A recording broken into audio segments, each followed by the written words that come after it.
Hi అండి, welcome to Gollapudi home foods. ఇదిగోండి బాదం పాలు.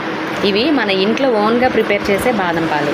అంటే నైట్ కనీసం ఒక 6 to 8 అవర్స్ బాదం పప్పుని నానబెట్టి గ్రైండ్ చేసి పాలతో మరిగించి కొన్ని రకాల ఫ్లేవర్స్ యాడ్ చేసామన్నమాట. న్యాచురల్గా కొన్ని రకాల ఫ్లేవర్స్ యాడ్ చేసి తయారు చేసిన బాదం మిల్క్ ఇది. మనది చాలా టేస్టీగా ఉంటుందండి. నేను ఎందుకు ఈ వీడియో చేస్తున్నానంటే రీసెంట్గా నేను ఒక 20 రూపీస్ బాదం మిల్క్ అని చెప్పేసి బయట చూశానండి. దయచేసి మీరు ఒక 15 రూపాయల వేరియేషన్కి అలాంటి ప్రోడక్ట్ అయితే మీరు అసలు తాగమాకండి. మేము ఇంత ఇదిగా నాకు నైట్ 2 o'clock 3 o'clock అయిద్దండి ప్రిపేర్ చేస్తే. మీరు నమ్ముతారో నమ్మరో, నేను 2 o'clock 3 o'clock వరకు కూడా కష్టపడి జున్ను కానీ క్యారెట్ మిల్క్ కానీ బాదం మిల్క్ కానీ నేను ఎందుకు తయారు చేస్తున్నాను అంటే మీకు ఆ టేస్ట్ అందించడం కోసం తయారు చేస్తున్నాను. కాబట్టి మీరు 20 రూపాయలకి 10 రూపాయలకి అలా ఇదయ్యి దయచేసి అలాంటివి అయితే తాగమాకండి. మన బ్రాండ్ మాత్రం ఖచ్చితంగా టేస్ట్ నోట్లోకి వెళ్ళగానే మీకు తెలిసిపోతుందండి. సో మీ అందరూ కూడా ఈ బాదం మిల్క్ అనేది ఒకసారి వచ్చి పర్చేస్ చేసుకోండి. అవును.